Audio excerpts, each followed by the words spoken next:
Everyone. Welcome back to the And God Said podcast. I am Reverend Kimberly Constant. I'm your host, and I offer this podcast in conjunction with an online Bible study I teach called Cover to Cover, in which we read through and study every single book of the Bible, all the way from Genesis to Revelation. If you'd like more information about that, you can find it on my website, KimberlyConstantMinistries.com. If you join the study, you can be an independent study student and just get reading plans and discussion questions and work through the material on your own. Or you're welcome to join one of our Zoom discussion groups where we meet and talk about these books and kind of the questions that arise as we study. Or you can just listen to the podcast. I'm happy to have you in whatever capacity God has brought you to this study. And today I'm so excited because we get to talk about one of my most favorite books. I love this book so much. I love the story. Every time I read it, I love it even more. And I just needed this story this week. We've had such heavy reading in Scripture. The book of Joshua in particular is such a difficult one. And Judges as well, so many terrible things happening. And then in our world, so much is going on right now in this very same region that we're reading about. Bloodshed and terrible things happening that make us feel like we've progressed not at all in thousands of years of time. So to read this book is to just get a big hug from God and a reminder that God is at work in all of our stories. So let's dive into the book of Ruth. I've called this lecture, Love is All You Need. So Ruth occurs at the same time. So the events of the book of Ruth are happening at the same time as the terrible events in the book of Judges. And so this story offers us some balance. It gives us a different perspective. Here we see an ordinary Israelite family dealing with the realities of life. And some of these realities are caused by what was happening during the time of Judges. I'll get into that in a minute or so. And some of the realities are just things that happen. We lose people that we love. It's just one of the difficulties we all have to grapple with in life. And so that is a story that we can all relate to. And so what we see is this really interesting juxtaposition between the book of Ruth and the book of Judges. In the book of Judges, we see the leadership and the nation as a whole turning away from God. But here we see this outsider, Ruth. She's a foreigner. She's not part of Israel to begin with. We see her turn towards God. Such a good juxtaposition. I love this story. All right, so before we dive into the particulars of the story, let's talk about the people of the book of Ruth. So first we have Naomi, and her name means pleasant. She is the wife of Elimelech, who was an Israelite. She was an Israelite. She's the mother of Mahlon and Chilion, and the mother-in-law of their wives, Ruth and Orpah. The wives, Ruth and Orpah, are not from Israel. They are Moabite women. Eventually, she'll become the grandmother of Obed, the great-grandmother of Jesse, and the great-great-grandmother of King David. That's amazing! I love the end of the story. We'll get to that. She's from, as I said, Israel, from Bethlehem in particular, and from the tribe of Judah. But she and her husband and sons went to Moab during a famine and stayed there for about a decade. While there, her husband and sons both died, leaving her alone with her daughters-in-law.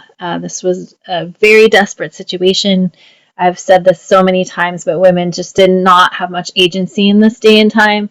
And so to be left without sons, you were in a really hard place. Because of her deep grief, she changes her name to Mara, which means bitter.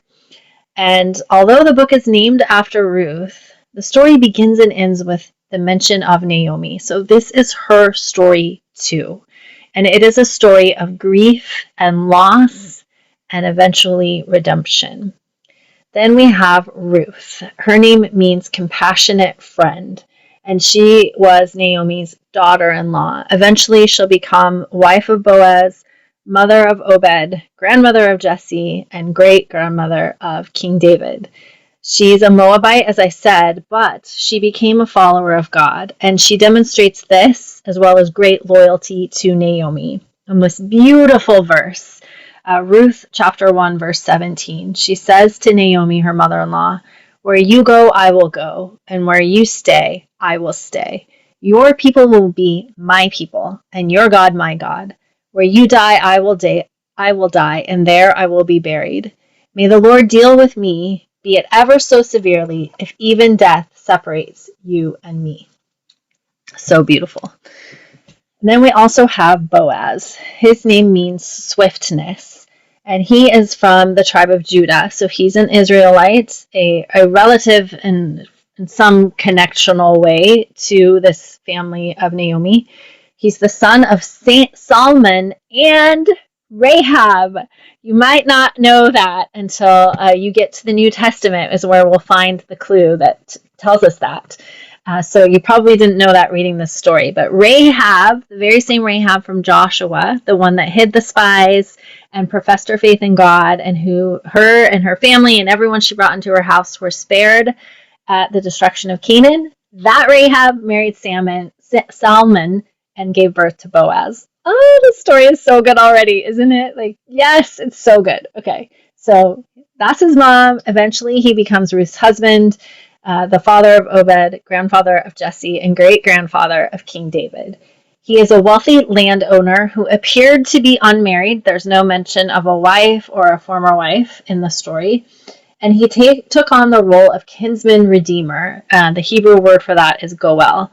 And he takes it on from the actual goel of the family. So there was a different man that had that appointed role, and Boaz offers to fulfill it for him. He showed great kindness, compassion, and care for Ruth and Naomi. And of course, because who is his mother? His mother is Rahab. So of course, yes, he would show kindness to a stranger, to a foreigner, to these women who had no agency for themselves, because that's the story of his mom. She had no agency. She was a Canaanite prostitute. I mean, couldn't get lower. And look at what happens. So good. Okay, we're going to talk more about it. All right, so a time of grief. This story begins with this deep grief, and it's sometimes hard when we're reading the Bible because they don't always get into very good descriptions of what people are feeling. We're going to see that come in the wisdom literature and in Psalms, which is poetry. But here it's just kind of all these reported facts. They went here, this happened, these people died. But when you stop and think, you realize how grief-stricken Naomi must have been. She had to move away from everything she knew to go to Moab, and then loses her family there and has to find her way back. And she's lost basically everything. She's almost like a female Job, if you will. And now the very fact that they had to go to Moab ties us into the time of Judges.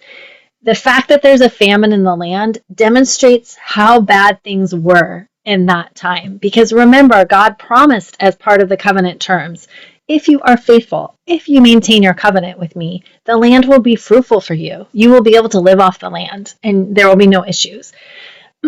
So clearly the fact that there's famine in the land is a testimony to how bad things had gotten during the time of Judges.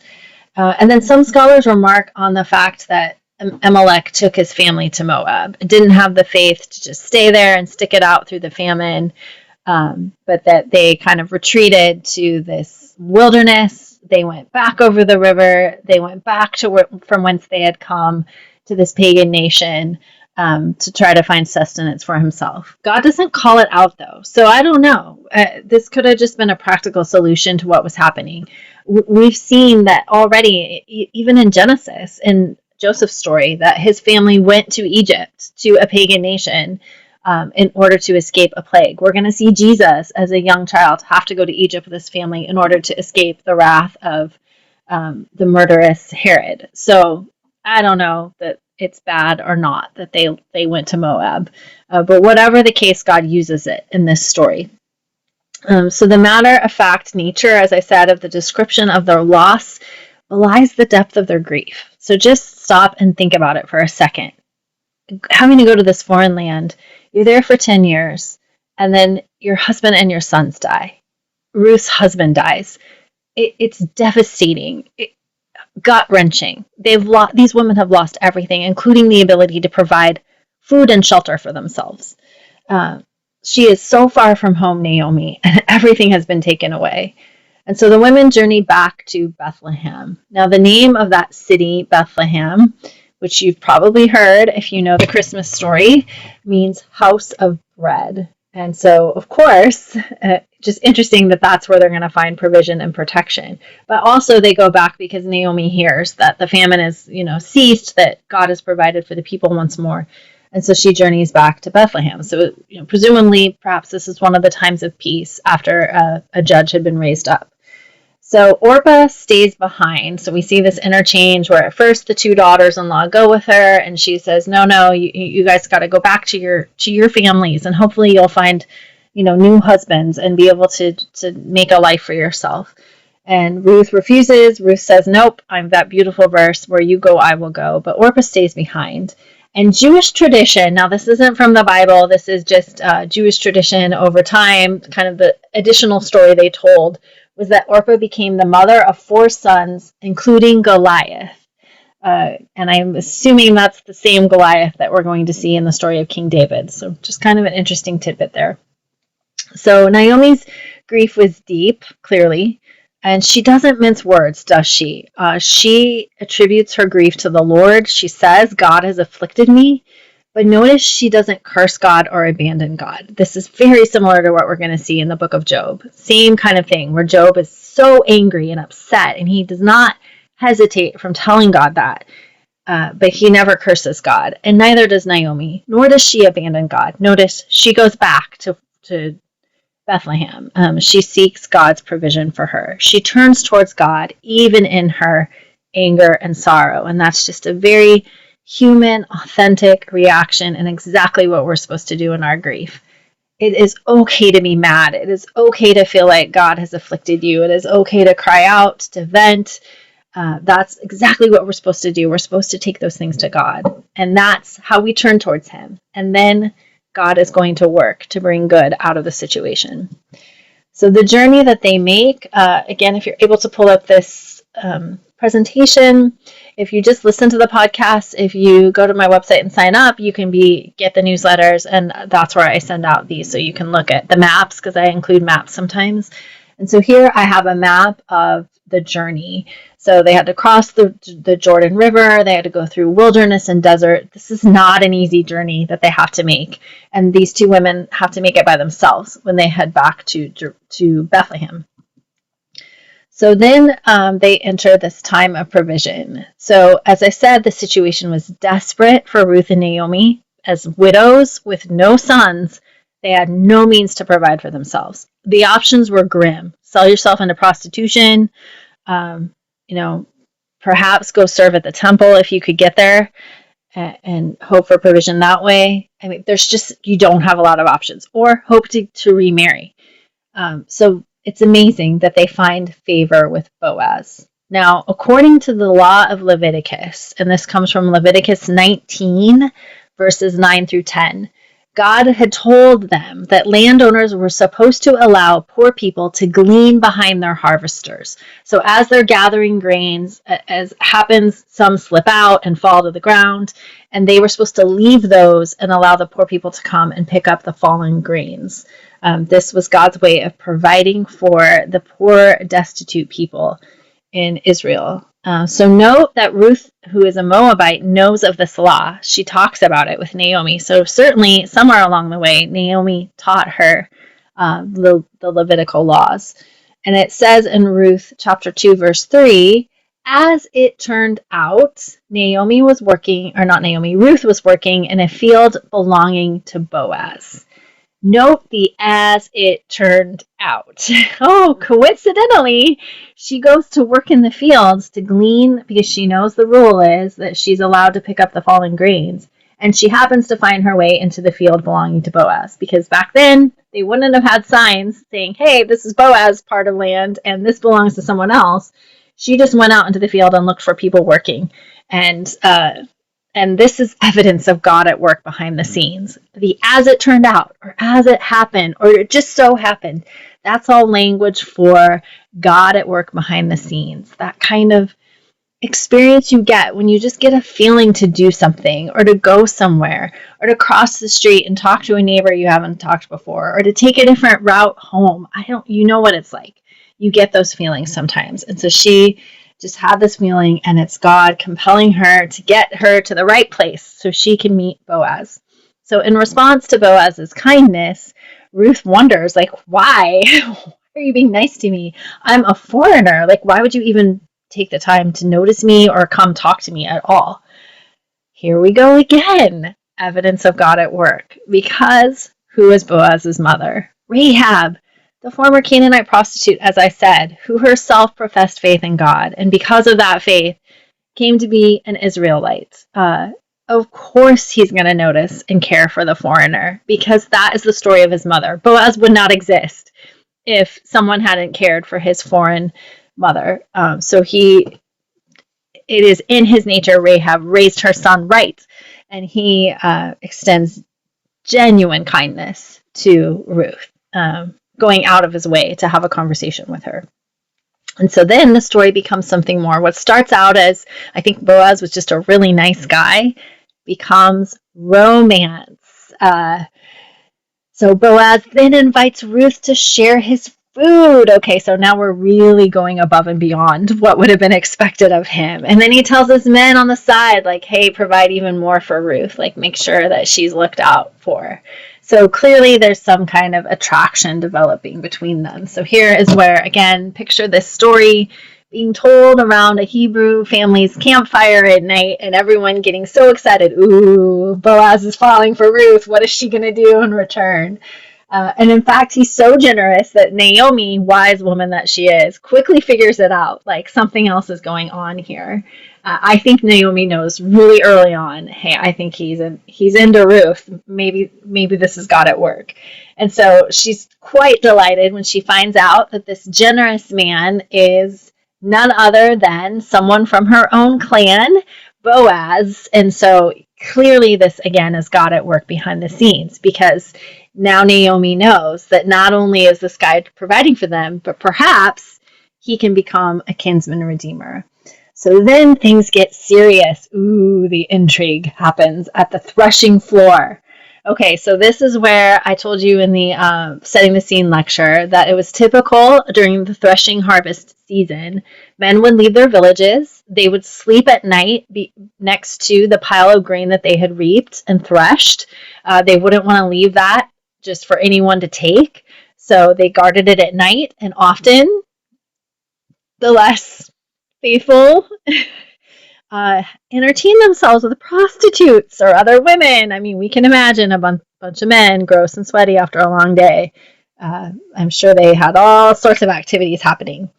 And so this is where things get racy, because Naomi has Ruth go to the threshing floor, this site of potential iniquity. What is going to happen? You can picture the people waiting with bated breath, like, what is going to happen in this story? But I think Naomi knew what she was doing. She was wise, and she knew Boaz was a good guy. So Ruth, prompted by Naomi, goes and lays at the feet of Boaz. And this is not necessarily meant to be a provocative action, because we know that some of these guys are hooking up with prostitutes. So you're like, is that what she's trying to do here? But no, this is a sign of submission and devotion, and it's actually, the request she makes is a sign of like intention to marry. So she asks him to spread the corner of his garment over her.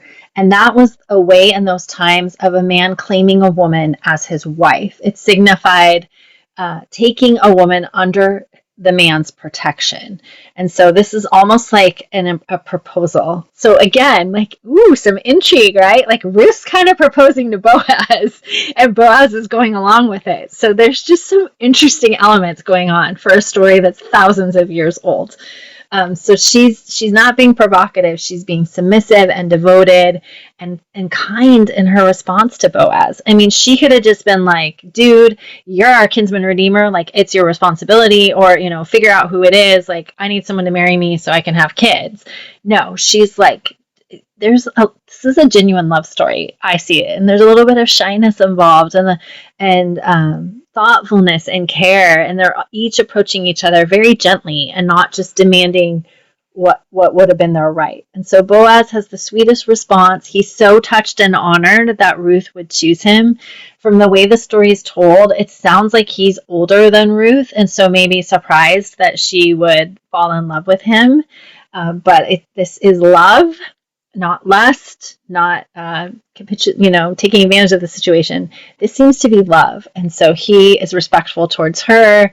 She is respectful towards him, and so Boaz sends her away quietly because he doesn't want the real Goel, the actual kinsman redeemer, to find out about the situation, because basically they've gotten engaged to each other, but he wants to be the first one to kind of break the news to the actual Goel of the family. He's just going to be, again, deferential, respectful, and gentle in the way he approaches this. So also probably is protecting her reputation, because we do know that some of these guys did have prostitutes entertain them at night. And so he's sending her off so that no one sees it. No one can kind of question what's happened. Maybe she went there with nefarious purposes. And he sends her off with a bunch of grain. And so that's the version of the engagement ring in this story. Ooh, how romantic, right? They didn't have an engagement ring. They had grain. And he sends her home with a boatload of it. It's such a sweet story. So let's pause for a minute to talk about, again, this role of kinsman redeemer, or the Hebrew word goel. So a goel, I've talked about this before, but I just want to say it again, explain what this is that is so crucial to understanding the story. So all of this is happening, and these women know that if they can find the goel, his responsibility is to redeem any of Naomi's land, so buy back any land that perhaps her husband had leased before his death, and also to marry Ruth and give sons as a way of continuing the family line. And so they know that person exists. I don't think if they were quite sure if it was Boaz or not, but Boaz knows that there's a closer relative.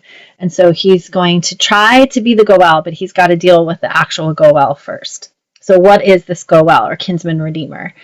There's some stipulations. It had to be someone from your kin group. It had to be family. You couldn't go to, if you're in the tribe of Benjamin, you can't go to the tribe of Manasseh and say, oh, I need a goel. It's someone that's in your extended family. They had to be willing. You couldn't be forced to do it because it involved money and marriage. And so sometimes, even if you were willing, you might not have the means to do it if you didn't have any money. So you had to be willing to do it. And if you couldn't, you could pass it on to another family member, a different male in the family that might be able to fulfill the duties. You also had to be able, as I said. It didn't, you could be willing but not have any money to pay the price, and it still didn't work. And you had to pay the price in full. There wasn't installments. Hey, can I pay you over the course of 5 years? It was kind of an all or nothing situation. And to pay the price in full meant you had to buy back any family members out of slavery. So that's an aspect of the story that we don't see because there's no one in that situation in this story, but it very well could have been in a different family situation. You had to buy back land that had been leased, and you had to marry the widow of a family member that didn't have any children. So Boaz had to earn this right because it technically belonged to a different family member, and that's what he tells Ruth.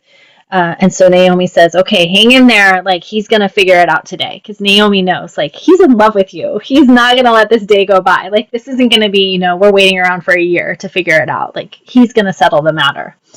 And so at first the guy's willing to do his part, because notice how Boaz approaches him. He's like, oh, by the way, these ladies are back and there's this land that you have to buy. And he's like, okay, I can do that. Because of course, if he has the money, why wouldn't he want more land? That's great for him. But then Boaz says, oh yeah, and by the way, there's also this woman named Ruth that you need to marry. And that's when the guy's like, oh, I'm out. And why would that be the case? Well, scholars suggest he was probably married already, the technical goel of the family, probably had sons of his own. And then if he had sons with Ruth, it would make dividing up his land really complicated, because then Ruth's son technically is actually the son of her deceased husband. And so then this kid who isn't technically in his family gets some of his inheritance. It gets complicated. So Boaz approached the true goel in a respectful and gentle way. And he didn't demand it. He didn't come in and go, oh my gosh, by the way, you got to marry this person. He didn't come in and say, I'm in love with her. He just did it respectfully. And God granted him favor. Ding, ding, ding. Another way in which God is involved. The man received all of this with favor. So clearly God is influencing hearts and minds here. And so Boaz wins the right to be the kinsman redeemer. And so his engagement to Ruth is going to be solidified, and they will actually be a married couple. And so they lived happily ever after. So they had a love story that ended in marriage, but so much more. So this is a story that's happy ending reverberates into time and space in an amazing way. So first of all, they get married. They're in love. They're going to be provided for. Like, awesome, right? Just on its surface level, great ending. And he receives the blessing of all the elders and the people of the tribe that are gathered at the gate. They hear this interchange. They hear Boaz volunteer to take on the role of Goel from the actual Goel. And so they say, this is so wonderful. May Ruth be like Leah and Rachel. So remember Leah and Rachel's story. It's one full of all sorts of issues, but they do become the mothers of the tribal heads of Israel. They are the women who give birth to the 12 tribes. And of course, they're slaves too, but I guess they don't count in the story, sadly. So that's what that blessing means. Then they say, may you have standing in F.3, and that word means fruitful, and famous in Bethlehem, and that means house of bread. So may you be fruitful in the house of bread. So may you be well known in this well-known place. And then may your family be like that of Perez. And Perez is the son of Tamar and Judah. Also another racy story. But Perez was one of the twins that was born. He should have been born second, but if you remember from the story, he puts his hand out first, and the midwife ties like a red cord around his wrist, and so he receives the blessing of firstborn son. This blessing makes sense because Boaz is technically the second in line to be the kinsman redeemer, but he gets to receive all the blessings of that role because the one in line forfeits his right and allows Boaz to fulfill that. All of these blessings come to pass, as I say, just on surface level, just in the story of these people. Ruth gives birth to a baby named Obed, which means servant of God. They are provided for. Naomi gets to care for this baby. It's amazing. But then there is layers. So then we get this genealogy, and you're like, why are you ending with a genealogy? This amazing story. And then we're talking about names. What in the world? Well, it's because of what the names signify. So this family becomes the source of the great King David, the king who is going to unite Israel, who is going to have a covenant made between him and God. This is amazing. He is going to be the king to which all people look to and remember as a great king of Israel. So this from a woman, Ruth, who wasn't even an Israelite. She started out in Moab. So back to some of the scholars that are like, oh, they get all cranky. They shouldn't have gone to Moab. They should have stayed and been faithful in Bethlehem. Well, clearly God made it work out for good. And perhaps he prompted them to go there, knowing that Ruth was there and waiting. Just like he prompted those two spies to go to Jericho. They didn't get any actual intelligence information at all, did they? But they encountered Rahab, who's also part of this story. So Rahab and Ruth, these two foreign women, these two women who had absolutely no agency, no ability to defend for themselves, didn't even belong to the Israelite tribe to begin with, they become part of the line of the great King David. That is God at work. That is God at work. It is amazing. That is an amazing layer to the story. Even more amazing is they are going to be part of the line of Jesus Christ. So for this, you have to turn all the way to Matthew 1, which begins with a genealogy. They do love their genealogies in the Bible. And here we read in verse 5, Salmon, I always want to say Salmon, if I pronounce it right, the father of Boaz, whose mother was Rahab.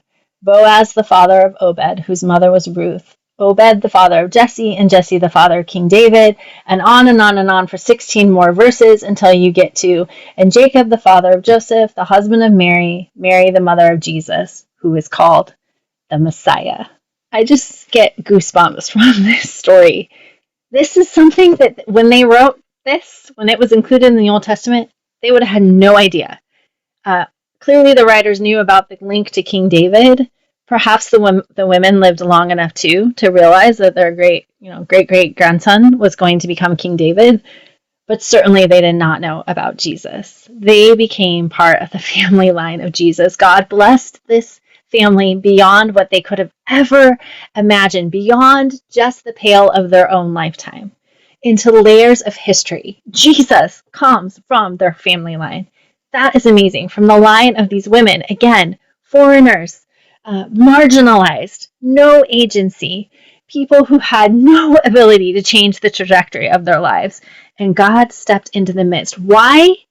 Not because they were amazing or perfect, but because they were humble enough to turn to God and open their hands and receive the blessings He had. Even in the midst of the worst time of their lives, of desperate grief and pain and sorrow, they turned to God, and God blessed them and blessed them beyond their wildest imaginations.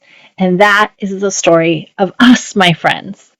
If we hang in there through all of it, through the yuck and the sadness and the hardness and the difficulty of life, if we hang in there, if we keep turning back to God when we mess up, if we open up our hands and receive that grace and blessing, we will be blessed beyond what we can ever imagine because we get to be part of an eternal kingdom that has no end. It's amazing.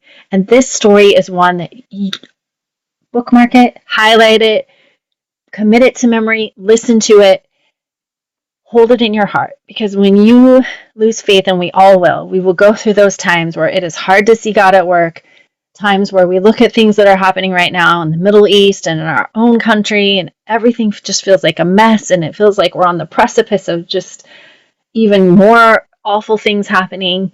We remember this story. God is at work always, and He's bringing good from bad. And if we hang in there, He plays the long game. He played the long game in this story. He blessed them in their own lifetime, but He blessed them beyond blessing in the long run. And that is true for us as well.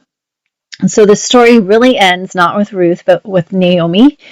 It's said that she took the child in her arms and cared for him, and the women living there said, Naomi has a son. Oh, it's such a good story. I needed this story this week. I don't know about you. So a few more things before I close out this lecture. One, I want to talk about Jesus as our kinsman redeemer, or as our Goel. It is said that He has fulfilled this role for us. Let's think about the requirements of a Goel. They had to be kin. They had to be related in the same family. Jesus became one of us. He is divine and He is also human. He took on our flesh and became a human being like us. He was willing. The Goel had to be willing and able, and Jesus was both. He could perfectly pay the price because He was both human and divine, and He was able to pay it in full because of who He was. Unlike the animal sacrificial system, He is able to be the perfect and complete sacrifice. And He bought us back from slavery to sin, just like a Goel would buy back any family members that had been sold into slavery. A Goel would redeem the land. Jesus is going to usher in the redemption of all of God's creation. And just as Ruth became the bride of her Goel, Boaz, we become the bride of our Goel, Christ. The church is known as the bride of Christ. So Boaz's redemption of Ruth secured her inheritance, and as we see, secured her place in God's story. And the same is true for us. Jesus secures our inheritance and our place in eternity. We have an eternal kingdom, my friends. We have the Holy Spirit living within us. We are never alone. We are loved. We matter. We are important. And one day we will be fully and completely in the presence of God. So there's a word about this, a prophecy about this in Isaiah. If you have your Bible and you want to turn to it, I will also read it for you. It's Isaiah 54, verses 4 through 8. And it says, do not be afraid. You will not be put to shame. Do not fear disgrace. You will not be humiliated. You will forget the shame of your youth and remember no more the reproach of your widowhood. For your Maker is your husband. The Lord Almighty is His name. The Holy One of Israel is your Redeemer. and that word Redeemer is Goel. The Holy One of Israel is your Goel. He is called the God of all the earth. The Lord will call you back as if you were a wife deserted and distressed in spirit, a wife who married young only to be rejected, says your God. For a brief moment I abandoned you, but with deep compassion I will bring you back. In a surge of anger I hid my face from you for a moment, but with everlasting kindness I will have compassion on you, says the Lord, your Redeemer, or says the Lord, your Goel. So this is a prophecy about Jesus and about calling the people back from exile and us all from spiritual exile. Also, because of Ruth and Boaz, the line of David came from Bethlehem. So in the Jesus story, the Christmas story, Mary and Joseph have to go to Bethlehem for the census because they are connected to the line of David. And that is where Jesus is born. So Jesus is born in the same place where Boaz extended such kindness. So where Boaz became Ruth's Goel, Jesus became all of our Goel in the very same place, Bethlehem. In the house of bread was born the bread of life. It's going to make me cry. It's amazing. I love this story, and every time I read it, it gives me I love it even more. And I'm just, especially right now, just so grateful for this reminder that God is playing the long game. And think about it too. All of this is happening in the midst of all of the terrible things happening in Judges. So how easy would it have been to look at everything happening in Israel and say, oh my gosh, God has abandoned us. Israel as a whole is being unfaithful, but maybe I'm being faithful and I still don't feel like God is showing up. Like, how do you live amongst all these wicked people when you know you're doing the right thing? And here we see God playing the long game and bringing goodness out of the situation. So what are the implications of this book for us? Well, clearly we see the importance of faith, and not just faith, but that Hebrew term chesed, which means loyalty, going beyond the call of duty, as Ruth does with Naomi. We see that faith is expressing your authentic emotion. You don't have to hide that. You don't have to pretend like everything is okay. You don't have to hide your grief or your sorrow away. Naomi expresses that freely, and God does not rebuke her for it. That is part of faithfulness, is expressing all of our emotions, our anger, our doubts, and our fears to God, and leaning into God in difficult times and good times. That's what faith looks like. And we learn that God's provision is always there. It's continuous. He has sovereign guidance of everything. God is everywhere in Ruth's story, but also somewhat hidden. His providence is behind all the events that some might call luck or coincidence. Again, like, oh, it just so happened that she found her way to Boaz's field, not knowing who he was yet. It just so happened that Boaz fell in love with her and received her kindly. It just so happened that the actual Goel was willing to abdicate his right and give it over to Boaz. God is behind this, not compelling. I mean, God doesn't force us to choose, but he can certainly give us those tingles or those feelings like, I need to be doing this, or I should do that, or that whisper in your ear that makes you take notice of something that maybe you wouldn't have taken notice of before. And we see in this God's ability to work through faithful people over and against taking direct action. So this is a story in which God works through the humans in the story rather than doing something crazy like parting the Red Sea. We see God welcome all into the covenant, just like he did with Rahab. He welcomes Ruth into this covenant community, even though she's a Moabite. So Israel was not a closed community. People could enter into Israel through faith in God. And definitely God plays the long game. I keep saying this, but we see God's redemptive history at work here. This family links us to the dynasty of David, and it's directed by God's hidden guidance, and they become blessed beyond what they even knew in their lifetimes, because it also connects them to Jesus. So no matter what is going on in the world or society around us, we have to remember to be faithful, to keep our hands open, to turn to God and experience his blessings, and to hold on, because sometimes those blessings, we might not see it for a while. It might take a little bit to receive it, or it might be the ultimate blessing that we will have when we stand with God face to face. And I end this presentation with a picture. So if you're able to download or look at this presentation. I have a picture of when I went to Israel, and this was actually taken on my birthday that year, my 39th birthday. It was our last day in Israel, and our guide took us to this field overlooking Bethlehem, and he said, "Here are the fields where Ruth would have gleaned, and the shepherds heard the good news of the birth of Christ." And it was this gorgeous day in February, 75 degrees. It was sunny. There were birds and flowers, and we laid in this meadow and closed our eyes, and our guide read the entirety of the book of Ruth. And I will never forget that moment as long as I live.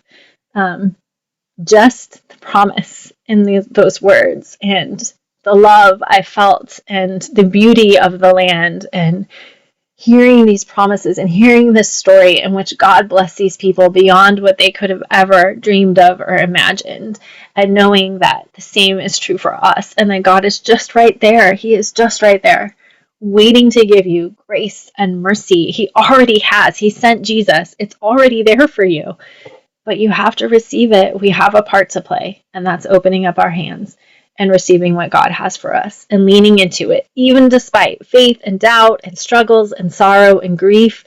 God doesn't expect us to be perfect. He doesn't expect us to be rid of all those things. He knows where there's going to be questions that we have.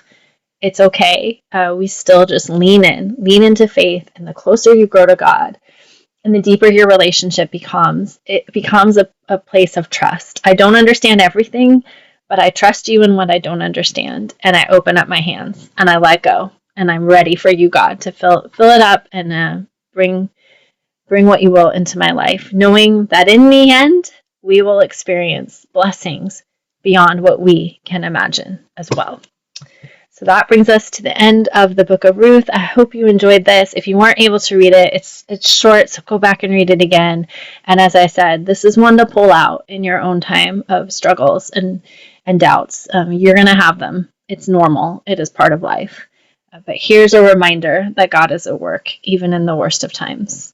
I love you, my friends.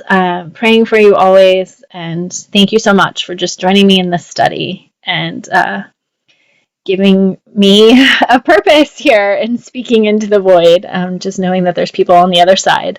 I hope you're falling in love with God's word as much as I have. All right, take care. I'll see you next week when we dive in further into the historical books and begin to see what happens during the time of the kings.